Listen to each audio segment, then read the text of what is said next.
anybody there? Hey, I'm here. Are you there? I am here. Hey, Carolyn, All how are right. you? Hey. Oh, looks like we have Audrey here. I think Almost she's there. One sec. Okay, no worries, no worries. Well, hey, good morning, by the way. Good morning. morning. Good morning. I really can't thank you guys enough for doing this so early in the morning. I think it's a little bit later where you are, but it's always appreciated because it's a Sunday and nobody should have to talk so much on a Sunday. But I'm very, very grateful for your time and for doing this. I Well, appreciate it. We're thrilled to be here. I've had just enough coffee to be dangerous. Oh, So. bless you. That's the best. I love it when my guests are like that, caffeinated and ready to go. Ready to go. So can we take a moment to share a couple of thoughts on how you folks got started, how your creative journey began together, and just provide a little bit of background on that?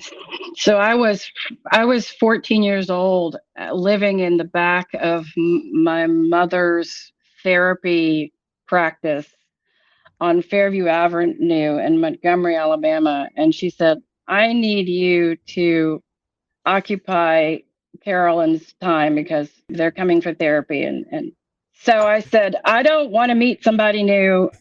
She's probably going to be really lame. And so I met Carolyn. Which as it turns out, I was. Which I was right. She turned out to be, at 14, I met this really cool woman who was like exciting and interesting and funny. And we hit it off immediately, and we've been friends ever since.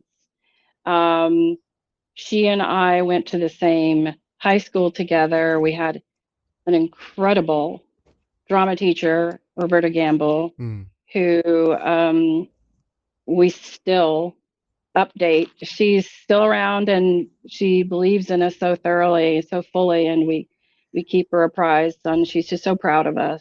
And Roberta Gamble, really instilled in us this kind of get after it attitude, and this instilled in us this idea of quality, substance over flash, how to really listen to your scene partner, how to find the truth.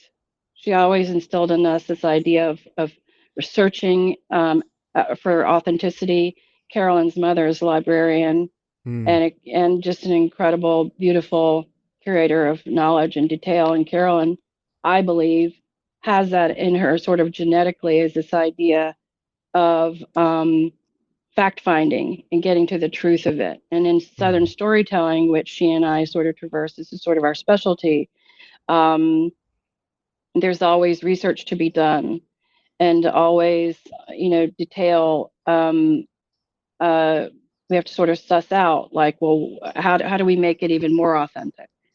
I'm kind of all over the place here, but that started out as us wanting to be performers, which is the case for a lot of young artists. It's not like they have playwriting classes in small town Alabama high school. Yeah. You can learn how to be work in the sound booth. You can learn how to be an actor. You might even be able to learn how to stage manage or direct a scene.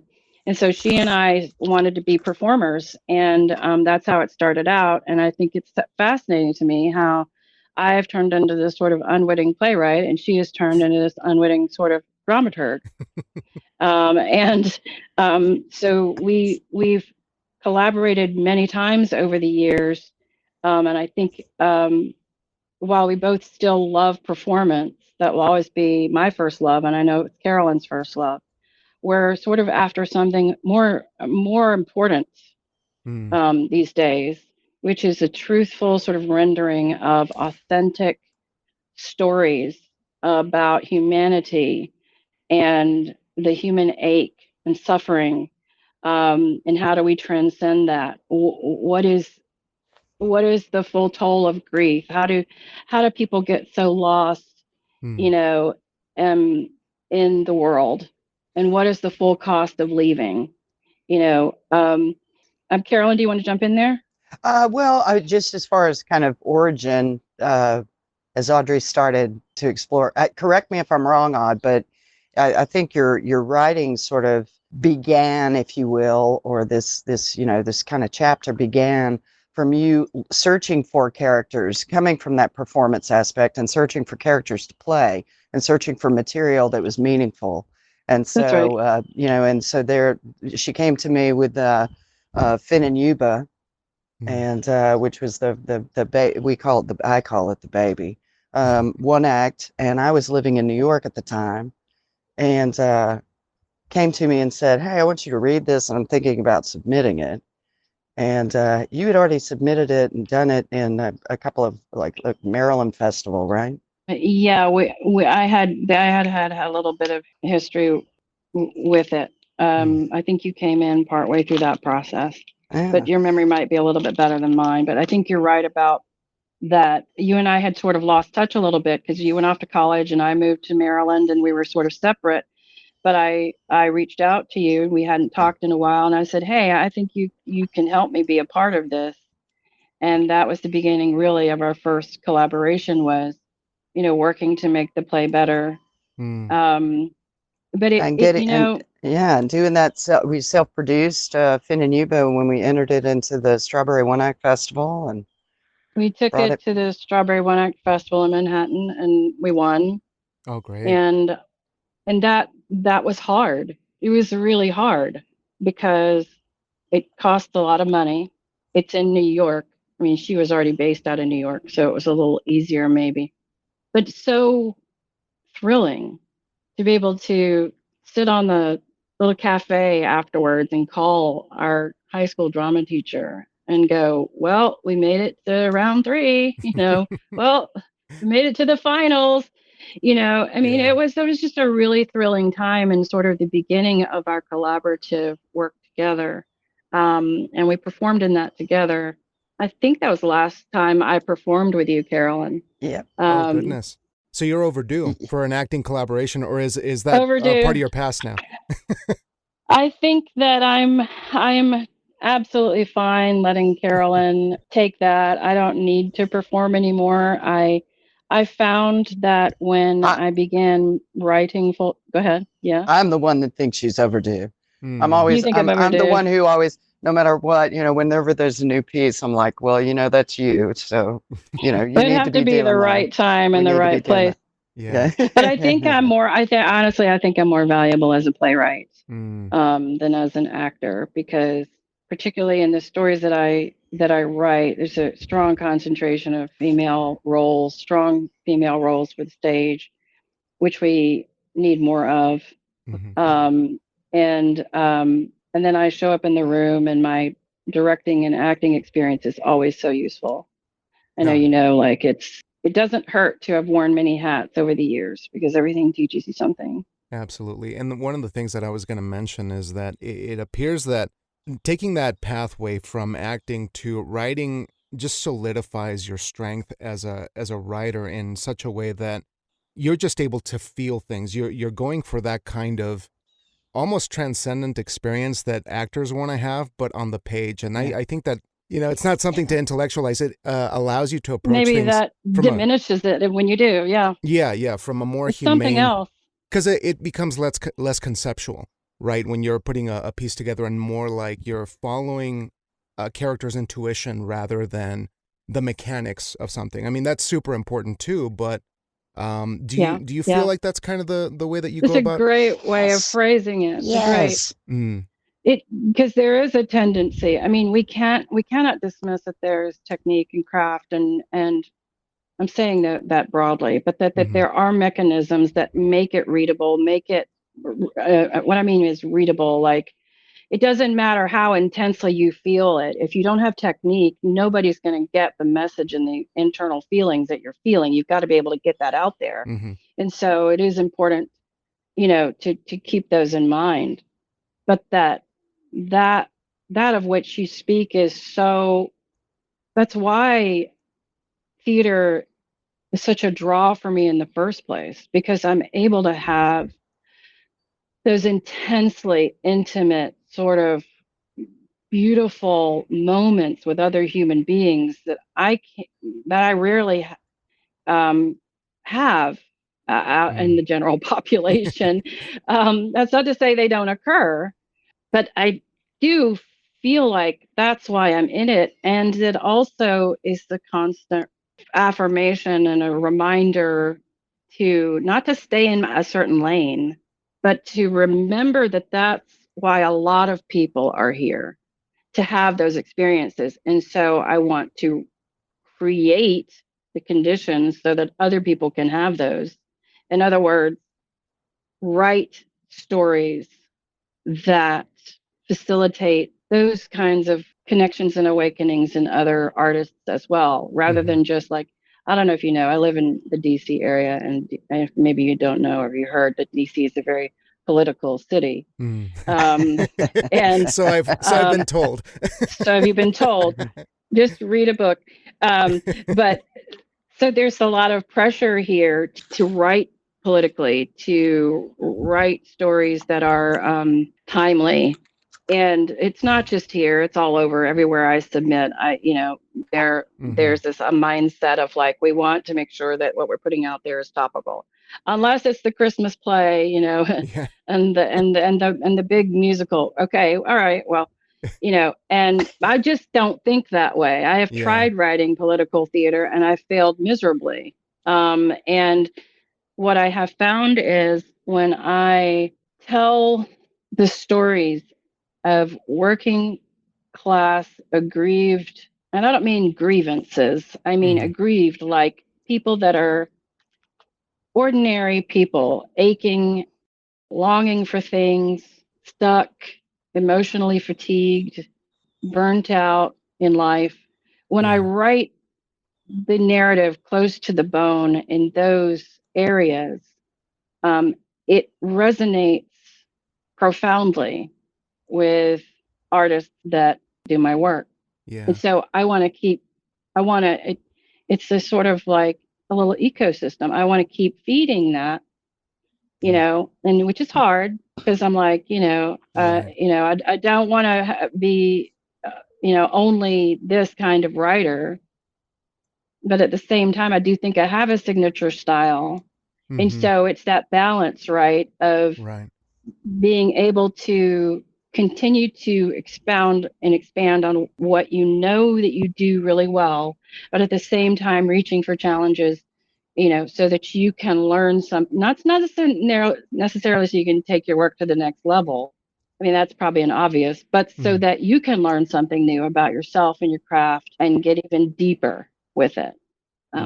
This makes me think of two things, and maybe we'll get to the second one here in a moment. But the first one is this idea that political theater, in the way that it's being shaped right now, it almost has an expiration date in some ways. And I'm curious, with your collaboration with Carolyn, how can we be able to write something that is primarily personal that might lead to the political? It's interesting to me that some of my work has been called timely and political and topical, even though I don't think that it's timely and political and topical. And I think that what happens is sometimes what feels universal always has a touch point in the now, whether you want it to or not. Because there's some things that don't change, even as the world changes. There are some tenets and central sort of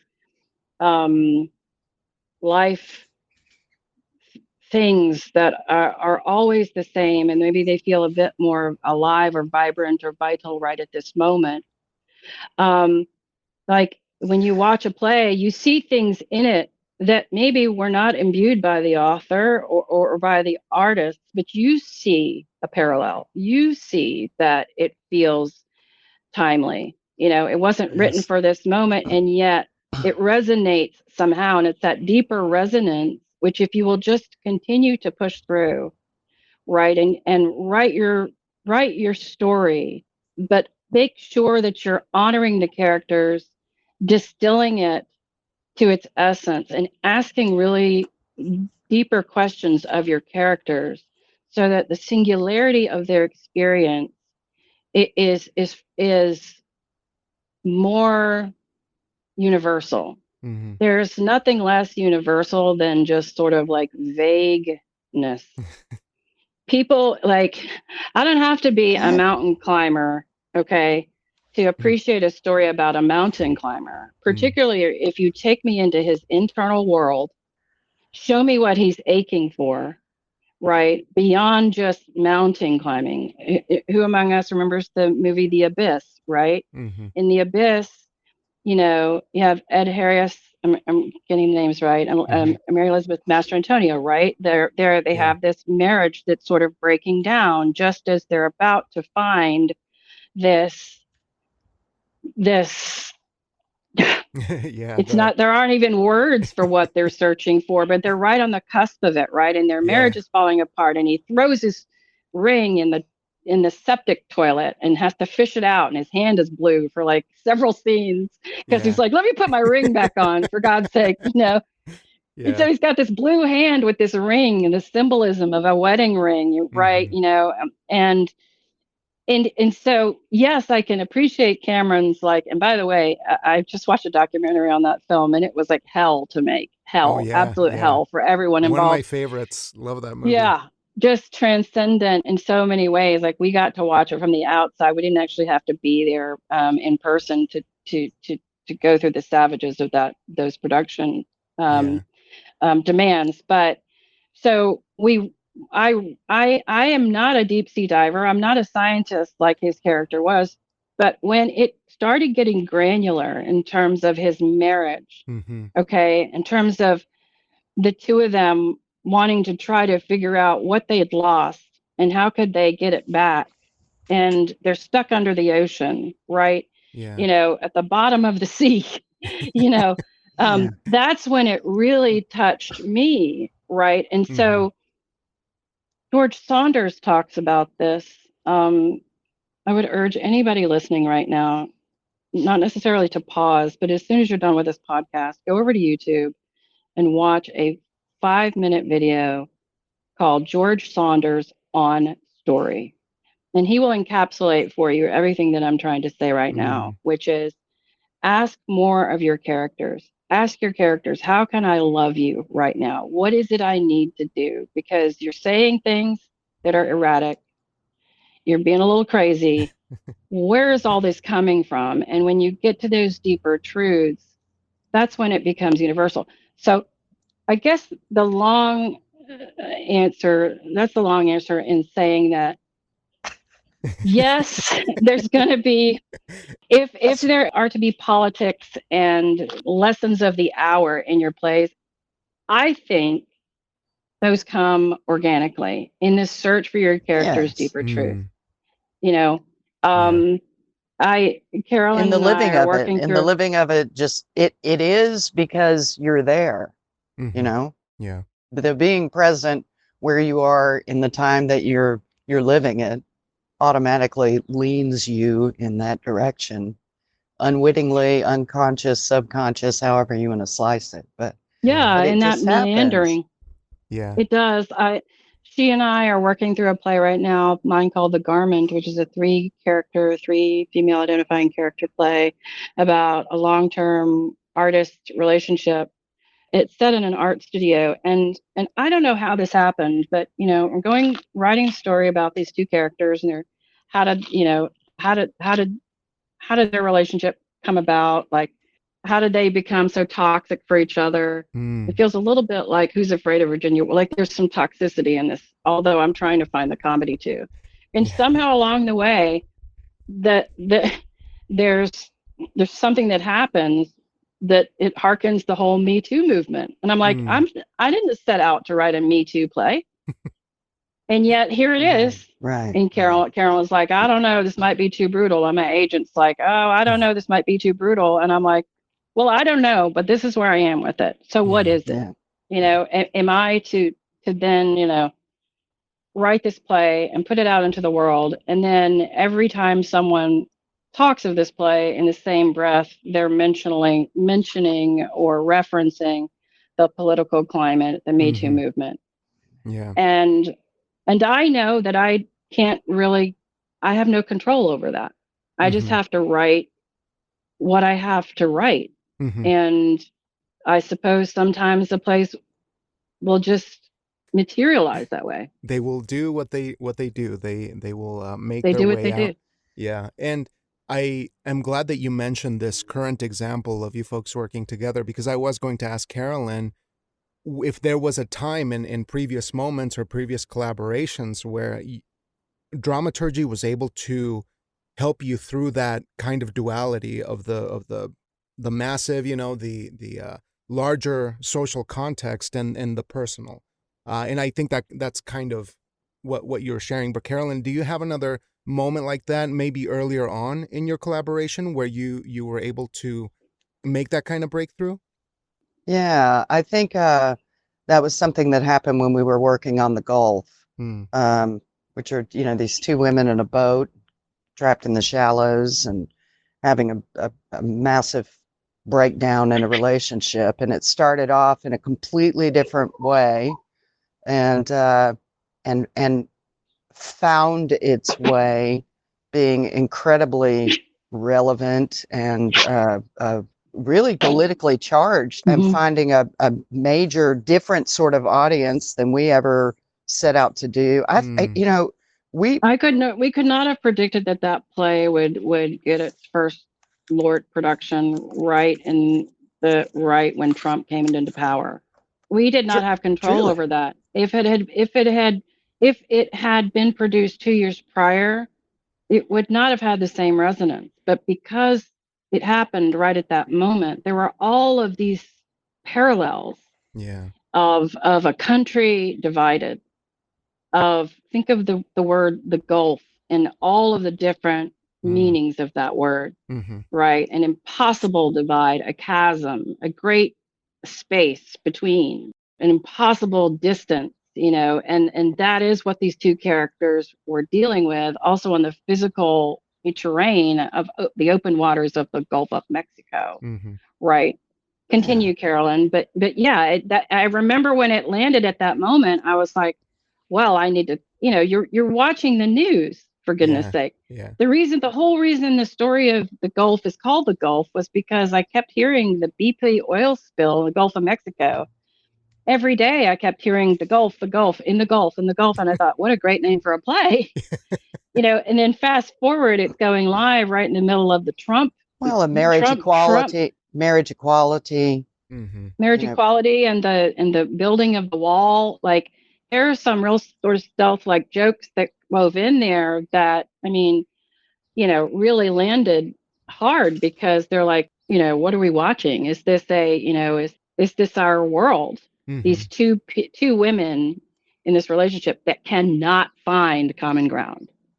They cannot. And Carolyn, yet, and so all of that kind of politically charged climate and happenings, as we're collaborating and expanding what started as a one act, which we also self-produced at the Samuel French, the off Broadway kind of contest or festival. Short festival. Yeah. And so it started off as this little nugget, and then as it expanded into the full length, all of these things were unfolding. That's in our brains. We're not setting out to do that. Oh my goodness, it's a relationship between two women that happens to be the same kind of relationship between anyone. So now we're universal, but we're in this political climate. It's influencing, affecting who we are anyway. We've got all these notions and thoughts going through our heads. It has to be infused somehow that way. It's that intangible muse. It's that thing that speaks to you. That's that little undercurrent. You got this, but your toes are sinking a little deeper into the sand as the wave rushes out. And so you can't help but have it in there. And yet when it all boils down to it, it's two humans trying to find each other, stuck in a funky situation for that night. And realizing, is this falling apart, or are we coming together? Which way, how is this going to shake out? And there you are. And you've just described every story, right? Like, really to its essence. I used to look at August Osage County as like this huge monumental, like, epic, right? And I still do, and most people do. And I thought, I can never write something that big. But then I started looking at it and I'm like, wait a minute, this is a collection of two-handers. Sometimes there's a three character, and there's the dinner scene, obviously. But mostly it's two people in a room together trying to figure out why there's so much static. You know? Oh man, this is sending me in a million different directions, and I'm so we hyped do that. right now. We do for that writing. to people. Yeah. This is such a beautiful thing to have on a Sunday morning, is to just be completely revitalized in terms of what you can do with metaphor, what you can do with going from a small idea into something that just blooms into this huge play of possibility. You know, from a small thing to something completely huge that overwhelms. But I wanted to ask you about this idea of ritual. You folks had this wonderful conversation with I believe it was Joanna at the Women's Theater Festival, and that was a really awesome conversation, because you folks had a chance to really kind of break things down, specifically with Alabaster and other plays that you had worked on together. But it resonated, for me anyway, this idea of theater as maybe ritual and maybe a kind of spirituality that you're looking to have in the work. Is that something that's far off, or how do you feel about addressing theater as ritual and you know, the communal experience? If you could share a few thoughts on that, both of you. Wow. That feels like yeah. Let's all pause and have a meditative moment for a moment before we go into that. So you're speaking of the idea that theater's like a church, right? That we sort of come together and we appreciate and all sort of observe and experience this moment together collectively. The group mind. And so there's a singular, but then there's also, you know, each individual has their takeaway, but collectively we sit there together, and that's all part of it. And the live experience, sitting next to another warm body, you know, with your elbows touching, and what does that do to us? At least that's my takeaway is, I have tried. At first, I didn't know how I was doing it or why I was doing it until I actually talked to someone that explained it to me. To craft stories that, in a way, that build on that experience. So instead of like just writing a straight comedy or writing a straight story, if I found that if I weave in that, first of all, if I distill the narrative so that there's rich silence and unspoken questions hanging in the air, immediately right out the gate, if you do that, you have a form of entrancement, a form of hypnosis. And all great storytellers use these devices to pull the listener in, to bring them a little closer. Pastors do it. Great speakers do it. Presidents have done it. Speechwriters. They know that if they weave in some lyricism, some metaphor, and if they don't close every single loop right at the moment that they open it, like if they leave some things unsaid, or they open a loop here and then they come back to it later in the sermon or the speech or the story or the play, the time that it takes, that landscape or that real estate that we traverse between the moment that loop was open until the moment the resolve, the resolution, the denouement, whatever you want to call it, comes back around, we are entrenched, we are entranced, we are invested, because we know something's coming. We don't know how it's going to resolve. But this person has crafted a narrative in such a way that we're kind of on the edge of our seats wanting to know how it's going to end up. And so not only do I recognize a spiritual release that I feel when I'm in an audience and I'm watching a well-crafted play, right? But I capitalize on that by trying to do the best kind of storytelling I can, whittling and just chipping away at it until that's spare and to the bone and not a lot of extraneous noise, right? And silences. I'm not talking full Annie Baker silences, but silence is very silence is its own storyteller. There's so much that happens in the unspoken moment, right?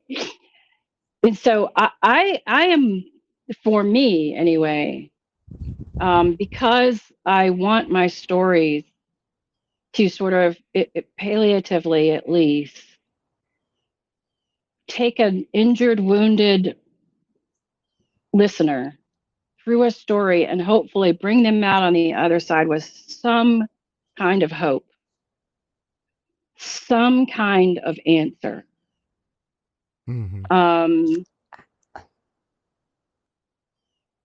For me, I never lose sight of that as a writer, that is my job.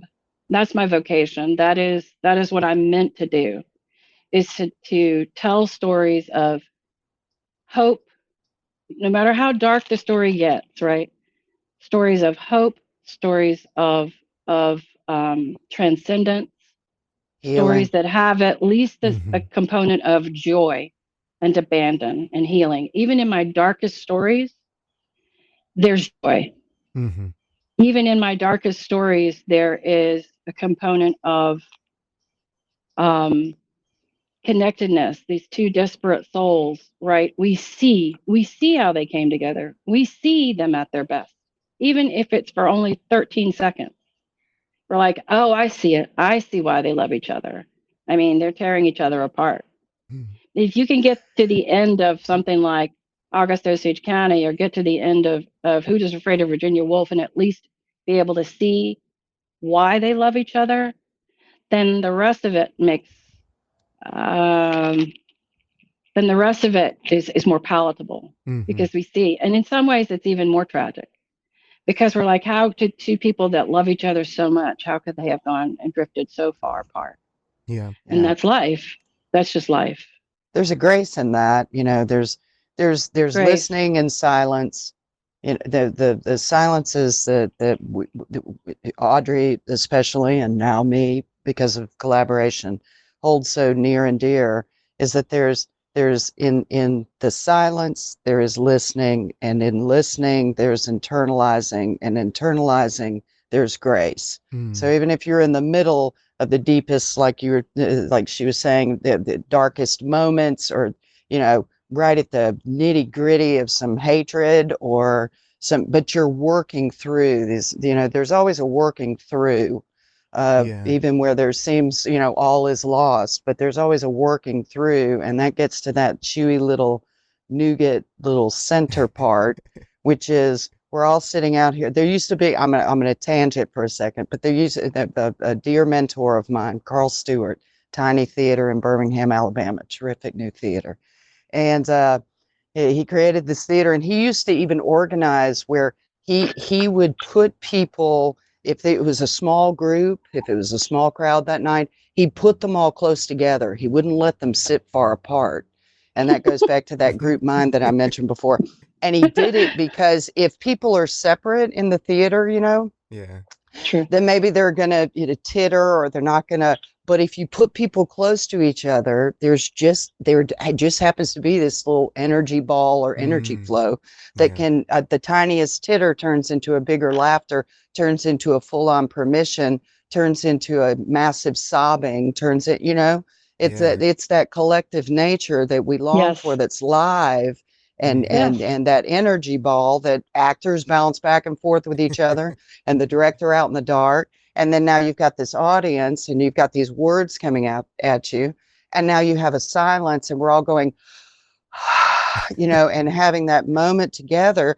And so, and it kind of does that. And so then when you're infusing it, as Audrey does, into the writing, well, you're giving humans permission to relate to something that they might not give themselves permission to relate to begin with, but also to allow everyone to have that breath or have that moment of, yeah, that was some bullshit. What an ass they are, or whatever it is, but you're giving someone permission, and by giving them permission to experience it, you're giving them grace.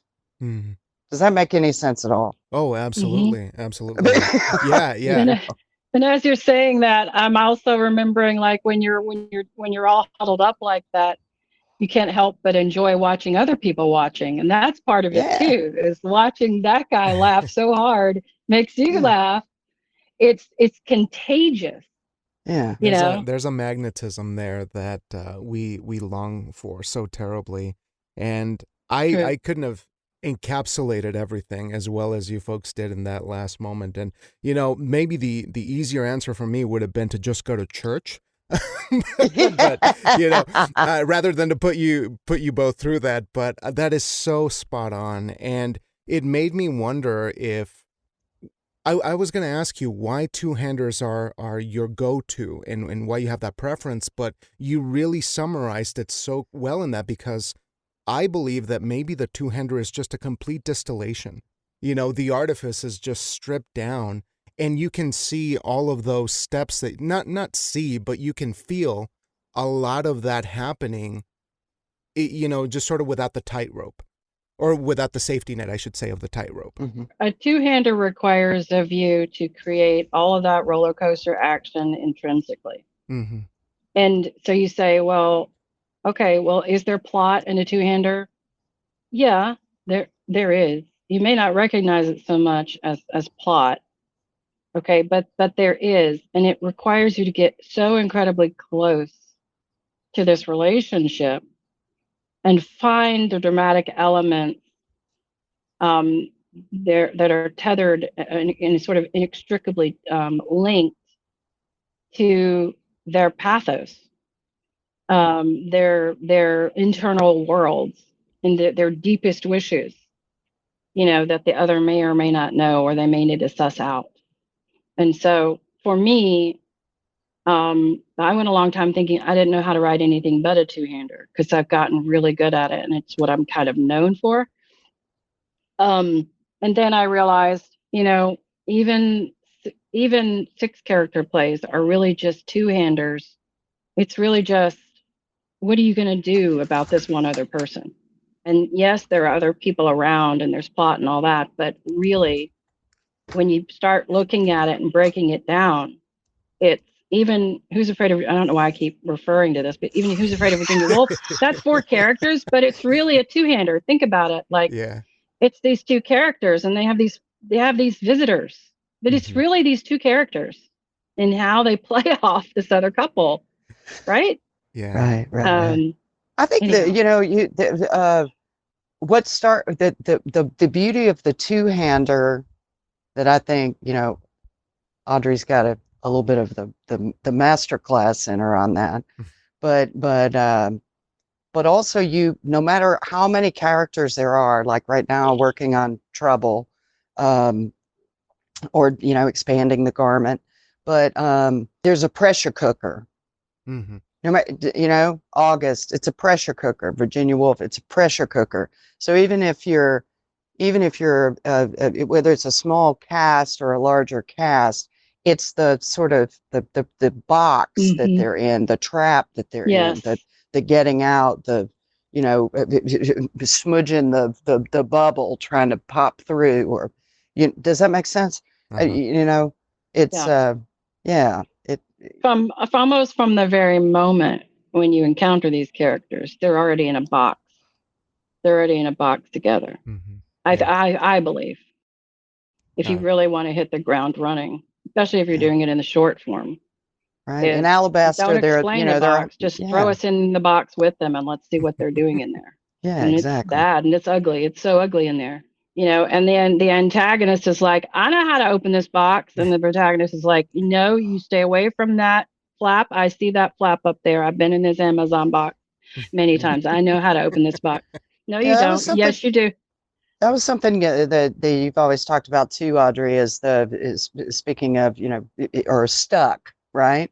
So, which is actually the title of a play that Audrey wrote. But there's always a character that's stuck, and there's always a character that's saying, no, wait a minute, there's this door.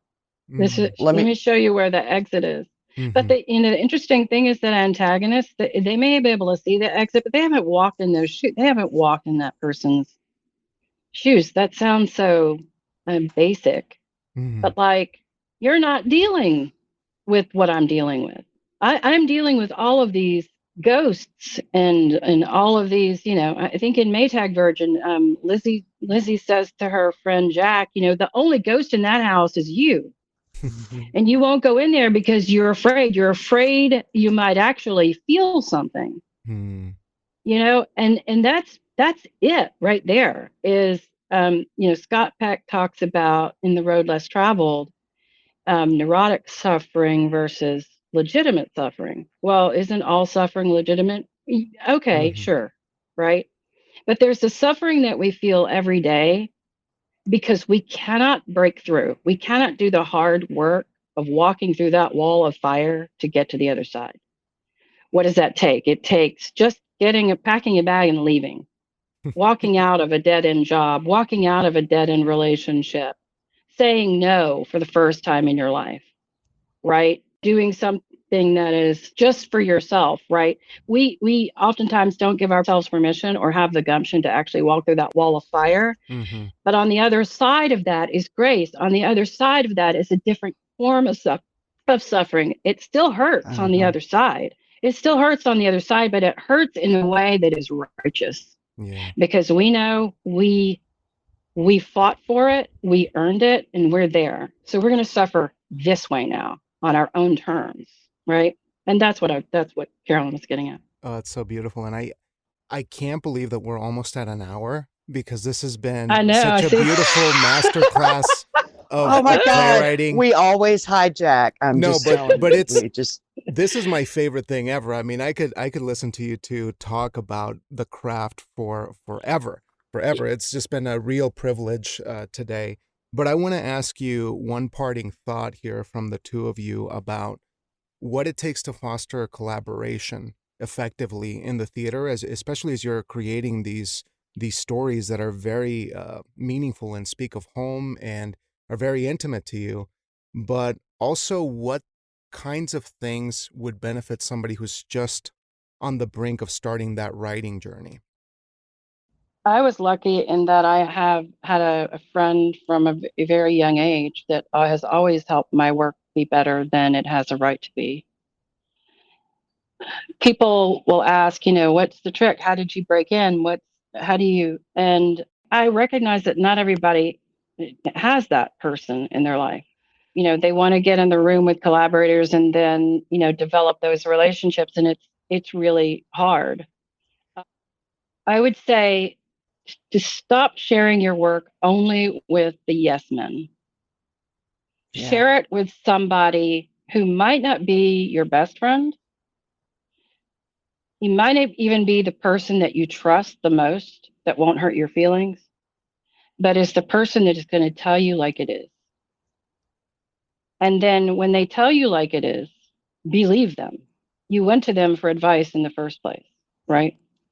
And I think that playwrights in particular, all writers, but playwrights in particular, need to get over their own feelings, because the play does not care about your feelings. It doesn't. So you need to not care about its feelings, and you need to not care about your own feelings. The work needs to be more important than your feelings. The health of your play needs to be more important than your own feelings or your fear of getting your feelings hurt. And one of the ways to remember that is to say, look, I know we all at times become deeply encoded in our own work. Certainly George Saunders talks about that too. We become so deeply encoded in our own work that we don't know where we begin and where the story ends. And so when someone criticizes our work, it's like they're criticizing us personally. Get over it. Get over that. You have to get over that. And you have to get over the fact that there's anything in your story that is sacrosanct. There can be nothing. You have to walk into, whether it's a table read at your friend's house where you've got a few people over, or a table read at the Guthrie. It doesn't matter. Approach it the same way. You have to walk in there willing to cut every single line in your play, every single one. And there have been times I've gotten a feedback and from a director, and he's like, "We need to cut 10 pages." I was like, "Great." And I know he thought I was going to push back. I was like, "No, I love cuts because cuts means tension. Every time you cut, tension is the gift that you get in return. There's always a gift. There's always a yin yang. Whenever you cut, you'll get something as a gift in return." Okay. And I said, "Great, cut all 10 pages. Just can we leave this one joke?" Like there was a joke, it's like, "Can we leave this one little gag? I just want to see if it'll fly after, and if it doesn't get a laugh, I'll cut that too." But there can be nothing that is sacrosanct. And so if you must write your own story and you feel it has to be a documentary, well, then call it that. That's a memoir play then. Yeah. Okay. But because I know there are plays of mine that I consider almost memoir now, although I didn't know didn't know it at the time. I had to have some perspective to be able to go, "Oh wow, I was really channeling my own self at that time, and I didn't realize how autobiographical that story would end up being." Right? Yeah. But if you want the story to be the best that it can be, find the smartest person that has some kind of way of talking about the work, whether they're a good writer, a good editor, a good storyteller, just really shrewd. Maybe they're really good with comedy. Maybe they make you laugh. Maybe you aspire to make people laugh the way that person makes you laugh. Go to that person. And again, they may not be your best friend, and say, "Could you read this and just tell me honestly what I need to make this play, make this story, this part better than it is?" And that just that one step will make the difference, I think. And I found that true, not just with my playwriting, but with my art, my painting, my directing. Yeah, I think get it out. Get it, you got to get it out. Yes, all of that, yes. But then, but get it out there. So sometimes I think a lot of people are so timid, waiting for things to be perfect or trying to perfect it before anyone really reads it or really sees it. Nah, get it out there, share it. That's what we did. Who were we? We were two oldies even back in the day when we did that first, Strawberry One Act. We were older than everybody in the whole darn festival, and coming in with a Southern play in the middle of a New York play festival, and it's, two chicks sitting around smoking on a porch, and we went, "Oh, I don't think so." Here we are, and we, staked a claim, and to won the ball game. So get it out there too. There are so many different ways. Like, this is so exciting to be able to participate with you today. This is also getting it out. Now we got a new, we have a new feedback, a new ball toss, and our friend Rachel does a small performances called Tiny Theater out of their closet that started during COVID. Beautiful. Right. Well, there are a million playwrights that have sent stuff to them, both produced and non-produced, and fledgling writers, but they're getting it out, and it's being seen. Since the startup mentality, the make fail, I love so much this generation. I love that we have TikTok. I love that we have social media. I love that there are so many creators out there just showing snippets of their work. I started a Facebook group called Art is Chaos Taking Shape. Oh, love it. And it encourages people to share their work in its infancy. Oh, man. Right. Get it out because every silent masterpiece started. Let's see if I can pull it up real quick. Well, I want to say. Yeah. Embrace the primitive stage of your art. Love it because it exists where it didn't before. Get in bed with the badness. Bathe in it. There's nothing so wild and unruly as loving how utterly imperfect it is. Nothing is more alive. So that's beautiful. Really how I feel about it. Yes. And and it's also proof and testament to other people that everybody's work is kind of crappy around the edges at first. And it's exciting right now with podcasts and with all of these. It used to be you could workshop something could go to Broadway or whatever, and it could fail, and you go back and work on it. Now everything has to be perfect. Yes. But get it. We've got all these different ways to get it out there now. That's right. So that's an exciting. Thank you both so much for taking the time to do this. This has been such a privilege, and I really feel like these have been wonderful insights that you have passed on to folks. And more than anything, I just want to thank you for the wonderful work that you do, your beautiful, moving plays, and for your good cheer, for making it such a pleasurable time. Well, we're grateful for you and for showcasing the work that you do, the artists that you do. I think that I'm just really impressed. Oh, goodness. I'm really impressed. I love listening to you ask the important questions. I love listening to you tell your own story and sharing your own humanity. And so you're doing some really good stuff here. Oh, that means a lot, Audrey. Keep up the good fight. We'll do what we can. You're doing what I was trying. You're doing what I was trying to say. You know, you are though, and you're allowing other artists to get it out there. So that's great.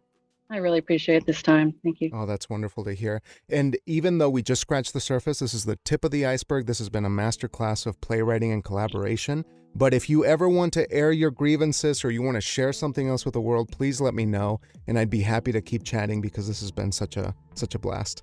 Yeah, maybe we'll have to get together again and talk about trouble. That's right. As trouble, maybe. Yeah. Yeah, I'd be happy to. So you folks let me know, and I will be on standby for you because this has been amazing. Thank you so much. Thank you so Thanks, much. And really appreciate it. Afternoon. Yes, okay, you too. Enjoy your Sunday. Bye. Yeah, right.